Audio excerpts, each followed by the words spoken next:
Когда рейнджер Алекс заметил крошечного львенка, выбегающего на пыльную дорогу и словно умоляющего идти за ним, он даже не представлял, что через несколько минут окажется у браконьерской ямы, где лежала умирающая львица, и что ему придется в одиночку защищать детеныша от стаи голодных гиен. Финал этой истории ошеломил даже опытных спасателей. Обычный день патрулирования в южноафриканском заповеднике редко приносил что-то необычное. Красная пыль, бескрайняя золотистая трава, палящее солнце. Алекс уже собирался возвращаться на базу, когда прямо перед джипом из высокой травы выбежал маленький золотой комочек. Машина резко затормозила, пыль взметнулась столбом, и джип остановился всего в паре метров от львенка. Тот не убегал, а встал на дороге, смотря прямо в лобовое стекло. Так ведут себя не все детеныши. В этом возрасте они почти не отходят от матери и при малейшей опасности прячутся. Но этот малыш явно искал именно человека. Когда Алекс вышел из джипа, львенок подбежал, встал на задние лапки и прижал передние к его колену, издавая жалобные звуки. Огромные янтарные глаза смотрели с такой мольбой, что сердце рейнджера сжалось.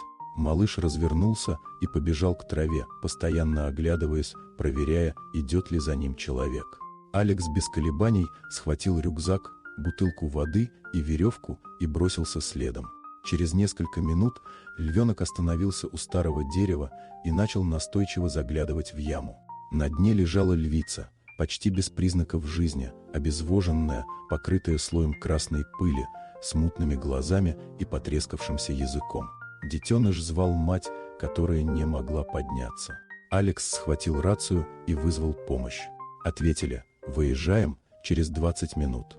Для львицы это было почти приговором. Он обвязал веревку вокруг акации и медленно спустился в яму. Хищница следила за ним мутным взглядом и слабо рычала.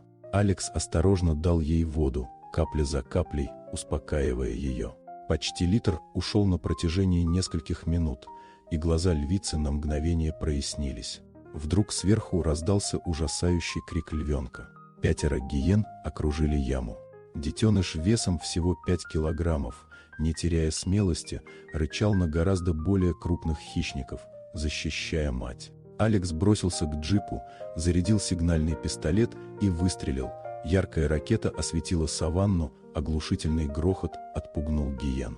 Но те снова начали сужать кольцо.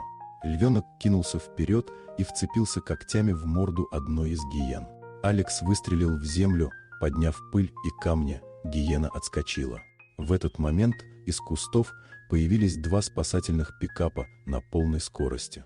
Гиены исчезли, а Алекс с облегчением опустился на колени. Прибывшие ветеринары быстро и слаженно подняли львицу, подключили капельницу и наложили охлаждающие компрессы. Львенок ни на шаг не отходил, стоял на задних лапках, тихо мяукал матери. Диагноз был тяжелый, но оптимистичный. Обезвоживание, истощение и ссадины, но внутренних повреждений нет. Через день-два промедления могли бы стоить жизни. В реабилитационном центре мать и детеныша разместили в соседних вольерах с окном между ними. Алекс приходил каждую неделю, привозил свежую еду и наблюдал, как львица набирается сил, а малыш растет.